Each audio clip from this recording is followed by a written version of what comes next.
back to the deep dive. We take your sources, make sense of them, and basically give you the ultimate shortcut. Uh-huh. So today, we're diving into something pretty universal. House cleaning. We're looking beyond just, the surface stuff. Right. We're talking logistics, the language we use around it, and maybe the deeper reasons why we actually do it. It's surprisingly complex when you dig in. It really is. Yeah. So our mission today is to kind of synthesize everything from a real-life dialogue about chores Okay. to actual strategies for cleaning effectively, and, importantly, the health and mental benefits behind it all. We're getting into the how and the why, not just the what. Exactly. Yeah. And the sometimes tricky language involved. And we're grounding this whole thing in a scenario from the sources that I think a lot of people can relate to. It's this dialogue where a couple is kind of panicking. The pre-guest panic. Always fun. Totally. The boss and her husband are coming for dinner, and the wife hits her partner with the bad news. The house is such a mess. Such a mess. Yeah, that's not just a little untidy, is it? No way. That phrase really signals, like, total disorder. Things everywhere. Dirt. Just chaos. It's the code red for cleaning. It implies immediate action needed. And when you've got such a mess, well, you've got chores to deal with. Chores. Yeah, that's the everyday word, isn't it? For all those things you have to do.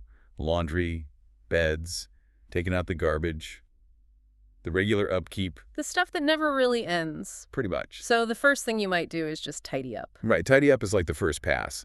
Putting things back where they belong, getting some surface order. But in this dialogue, the wife wants more. She raises the bar. Considerably. She said the house needs to be spotless. Spotless. Okay, that's next level. That's the goal, yeah. It means really, truly clean. Not a speck of dirt like you could eat off the floor clean. It's way beyond just tidy. Big difference between a quick tidy and aiming for spotless. Huge. Okay, so we've got the basic terms down. But what's really interesting in the source material is how people, like the husband in this dialogue, try to kind of dodge the work. Oh yeah, the language of avoidance and delegation. It's fascinating because it's usually pretty indirect. Mm-hmm. People rarely just say, no, I won't clean. Instead, you get these more, let's say, diplomatic phrases. Like the husband, trying to buy time, says, I'm in the middle of something right now. Right, which sounds maybe a bit better than just, I'm busy. Or is it? Well, it sort of implies it's temporary, doesn't it? Like, I will help, just not this exact second because I'm doing this important thing. Boom. It smooths the way. Makes sense. It's a delay tactic. Exactly. And Yeah. then when he does agree, he doesn't say, I'll be there soon. He uses that classic phrase, I'll be there in a second. Which we all know doesn't literally mean 1 second. Definitely not. It could be minutes, but it signals intent, immediacy. It's just what people say. More natural. Okay. And what about assigning tasks? The wife doesn't just order him around. No, she uses a suggestion format, which is very common. She says something like, why don't you clean the floors?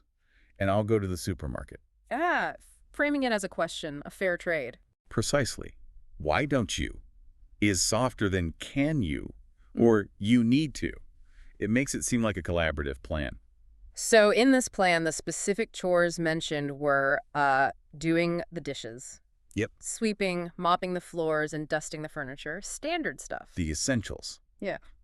And that brings us to her part of the deal, going to get the groceries. Right, groceries, which are basically your food items from the supermarket, bread, milk, vegetables, that sort of thing. The stuff you put on your grocery list before you do your grocery shopping. And this whole shopping thing actually brings up some interesting language differences highlighted in the sources, particularly between, say, North America and the UK. Oh, definitely. Like, where do you go shopping? Yeah. In the US or Canada, you might say the mall for a big complex. Whereas in the UK, you'd probably hear shopping center more often. Right. And for food. Mm. In North America, grocery store is common, even for huge places. But in the UK, They might be more likely to say supermarket for the big ones, and maybe corner shop for a smaller local place.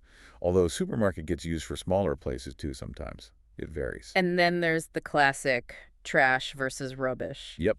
American trash, British rubbish.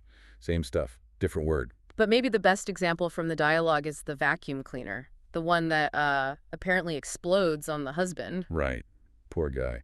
But yeah, the tool itself. In the US, we just say vacuum. But in the UK, Very often people say Hoover. even if it's not actually a Hoover brand vacuum. Yeah, exactly. It's like Kleenex for tissues or Band-Aids for adhesive bandages in the States. So the brand name just sort of took over the generic term. Totally. It's called metonymy. It shows how powerful branding can become, embedding itself right into everyday language. These little differences are super useful for understanding how people actually talk in different regions. Okay, so we've got the language bits, the cultural nuances, but let's zoom out. All this effort, the negotiation, even the exploding appliances, it's all for something more fundamental than just impressing the boss, right? Absolutely. That's the core insight from the other sources. Cleaning isn't just about appearances. It's deeply tied to our health, our happiness, our sense of comfort. So the sources really get into the why. They lay out, I think it was 5 key reasons cleaning is actually important, starting with health benefits. Yeah, the health angle is maybe the most obvious one. When you clean, you're physically removing things that can make you sick. Dust, dirt, mold, germs, bacteria, viruses. Things you can't always see. Exactly. Regular cleaning, wiping surfaces, vacuuming, mopping it cuts down on allergens, helps with asthma, reduces the chance of catching things. It's basic preventive health care for your living space. Makes sense. And then there's the mental side. This one feels huge for a lot of people. Oh, massively. Living in a messy space can be genuinely stressful. It's like constant low-level visual noise. Yeah, clutter definitely impacts my focus. Right. The sources say a tidy space helps reduce that stress and anxiety. It gives you a feeling of control, of peace, somewhere you can actually relax and think clearly. Tidying up literally tidies your mind in a way. I buy that. Okay, reason 3 is more practical. Better organization. Yep, pure function. If things are put away, you know where they are. You stop wasting time and, frankly, emotional energy hunting for your keys or that important piece of mail. The frustration factor. Exactly. Cleaning often involves organizing, and that organization pays off daily. Okay, number 4 is about how it reflects on you and how you treat others. Respect and hospitality. A clean home tends to make a better impression. Sure, it shows you care about your space, maybe about yourself. But it's also about making guests feel genuinely welcome and comfortable. It's a sign of respect for them, too. Like you've prepared the space for them. Right. It's part of being a good host. And the final reason, number 5, is safety, which maybe we don't think about enough. Probably not, until someone trips over something. A cluttered house can actually be hazardous. Toys on the stairs, wires snaking across the floor, piles of stuff you can bump into. Trip hazards, basically. Yeah. So regular cleaning and tidying actually removes those dangers and helps prevent accidents. It's basic risk management for the home. So, wow. Health, sanity, efficiency, hospitality, safety. The stakes for cleaning are actually pretty high. They really are, which is why knowing how to do it effectively is so important. You want those benefits without spending your entire life scrubbing. Okay, so let's get into the practical side. The sources offered a kind of strategist's toolkit for cleaning effectively, aiming for that spotless ideal without losing your mind. Exactly. Cleaning smart, not just hard. The goal is efficiency to maintain that peace we were talking about. So step 1, make a plan. Don't just charge in. Right. Make a list. Break down big jobs. Instead of clean the kitchen, which sounds huge, list out wash dishes, wipe counters, sweep floor, small, manageable steps. Makes it feel less overwhelming. Totally. Step 2, gather your tools before you start.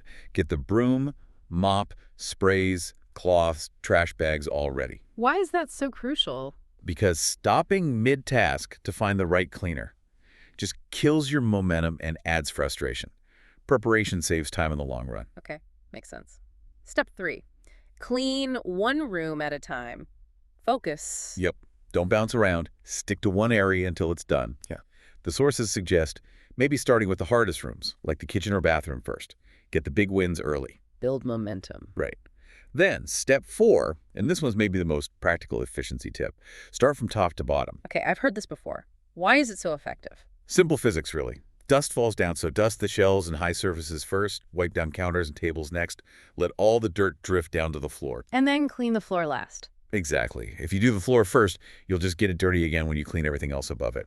The sources claim this top-to-bottom method can cut out a lot of wasted effort, maybe even like 40% of redundant cleaning. Wow, okay. That's a serious hack just from cleaning in the right order. So after top to bottom comes step 5, declutter. You can't clean clutter effectively. You have to deal with the stuff first. Get rid of things you don't use, old mail, broken things, clothes that don't fit. Make space to actually clean. Precisely. Right. Decluttering has to happen before or alongside the deep cleaning. Step 6 is about making it sustainable. Set a schedule.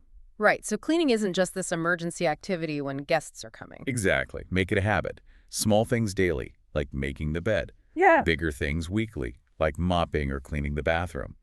Consistency is key to keeping things manageable. And finally, step 7, which echoes the dialogue we started with, involve everyone. Yes, if multiple people live in the space, multiple people should contribute to keeping it clean. Divide up the chores, it's faster, it's fairer, and it builds that shared responsibility. Good point. And the sources also highlighted some specific areas needing focus, right? Yeah, they did. Like the kitchen, daily dishwashing, wiping counters, cleaning the stove regularly, and, importantly, checking the fridge for old food before it becomes a science experiment. Yeah, the bathroom. Priority for disinfectant. Scrubbing the sink, toilet, shower often prevents buildup of grime and, more importantly, germs. Bedroom. Making the bed daily makes a huge difference visually.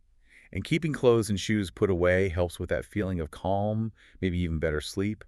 And what people might forget, windows and doors. Oh, yeah. Why those? Cleaning off fingerprints and grime lets in more natural light. It just instantly makes the whole house feel brighter, cleaner, and fresher, even if you haven't done anything else. That's a good tip. So we've really covered a lot here. From the nuances of saying, I'll be there in a second, Right. all the way to the deep health reasons for cleaning, plus a 7-step battle plan for getting it done. Yeah, it's quite the journey from language to logistics to well-being. Hmm. And what's really striking is circling back to that original dialogue. The couple getting ready for the bot. Exactly. Hmm. The source material pointed out something interesting. In that specific scenario, it was the husband who ended up doing the main cleaning tasks, the sweeping, mopping, vacuuming. Ah, right. Even after trying to delay a bit. Yeah. And the source framed this as possibly reflecting a, quote, new trend, especially in North America, towards chores being more equally divided between men and women. So the work of maintaining the home is maybe being shared more. That's the suggestion. And evolution kind of captured in that simple exchange about who's going to run the Hoover or the vacuum. Interesting observation to end on. So maybe a final thought for you to consider is, how does the division of cleaning labor work in your own home or in your culture? Does it reflect this potential shift? And what difference does that sharing, or maybe lack of sharing, make to how clean and happy this space feels?